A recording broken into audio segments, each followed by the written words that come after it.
బంగారం, వెండి మధ్య పోటీ ఈ రోజు మొదలైంది కాదు. శతాబ్దాలుగా ఈ రెండు విలువైన లోహాలు మన ఆర్థిక వ్యవస్థలో, పెట్టుబడుల ప్రపంచంలో ముఖ్యమైన పాత్ర పోషిస్తున్నాయి.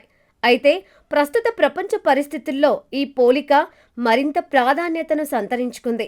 యుద్ధ భయాలు, రాజకీయ అస్థిరత, ఎప్పటికప్పుడు మారుతున్న స్టాక్ మార్కెట్లు, అలాగే నిరంతర ద్రవ్యోల్బణం పెట్టుబడిదారులను ఆందోళనకు గురిచేస్తున్నాయి. ఇలాంటి పరిస్థితుల్లో తమ సంపాదనను సురక్షితంగా కాపాడుకోవడంతో పాటు వృద్ధి కూడా సాధించాలనే ఆలోచనతో పెట్టుబడిదారులు కొత్త మార్గాల కోసం వెతుకుతున్నారు. ఈ నేపథ్యంలో బంగారం, వెండి రెండూ మళ్లీ పెట్టుబడిదారుల దృష్టిని ఆకర్షిస్తున్నాయి. కానీ వీటిలో ఏది మెరుగైన ఎంపిక అనే సందేహం చాలా మందిలో ఉంది. ఈ సందేహానికి ఒక సరళమైన పరిష్కారంగా బంగారం, వెండి రెండింటిలోనూ ఒకేసారి పెట్టుబడి పెట్టే మార్గం ముందుకు వస్తోంది. ఈ సందర్భంలో బంగారం, వెండి ఫండ్ ఆఫ్ ఫండ్స్ అనే భావనకు ప్రాధాన్యత పెరుగుతోంది. Gold and silver fund of funds అనేది ఒక ప్రత్యేకమైన మ్యూచువల్ ఫండ్ మోడల్.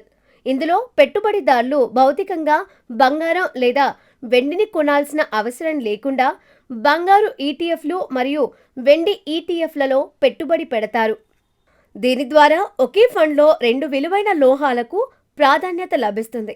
సాధారణంగా ఈ ఎఫ్ఓఎఫ్లు బంగారం మరియు వెండిని 50:50 నిష్పత్తిలో కేటాయిస్తున్నాయి. ఇది పోర్ట్ఫోలియోలో సమతుల్యతను తీసుకొచ్చే విధంగా రూపొందించబడింది.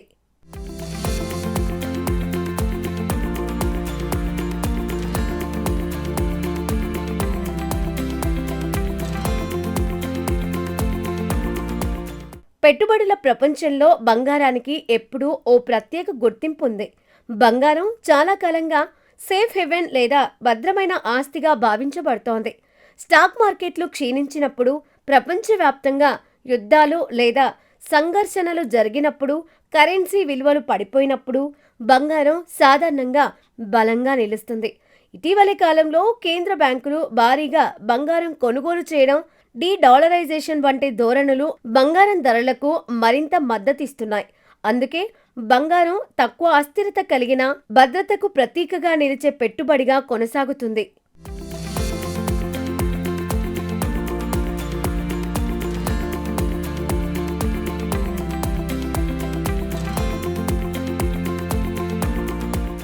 వెండి కూడా విలువైన లోహమే అయినప్పటికీ దాని స్వభావం బంగారం కంటే కొంత భిన్నంగా ఉంటుంది.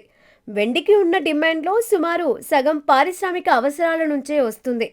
సౌర విద్యుత్ ఫలకాలు, ఎలక్ట్రిక్ వాహనాలు, ఎలక్ట్రానిక్స్, సెమీకండక్టర్లు, పునరుత్పాదక శక్తి రంగాల్లో వెండికి విస్తృత వినియోగం ఉంది. అందువల్ల ఆర్థిక పునరుద్ధరణ దశల్లో లేదా కమోడిటీ మార్కెట్ బుల్ రన్ సమయంలో వెండి అధిక రాబడినిచ్చే అవకాశాలు ఎక్కువగా ఉంటాయి. అయితే అదే సమయంలో వెండి ధరల్లో హెచ్చుతగ్గులు కూడా ఎక్కువగా ఉంటాయి అనే విషయాన్ని గుర్తుంచుకోవాలి. ఎఫ్ఓఎఫ్ఓల ద్వారా ఈటీఎఫ్లలో పెట్టుబడి పెట్టడం మరో ముఖ్యమైన లాభాన్ని అందిస్తుంది.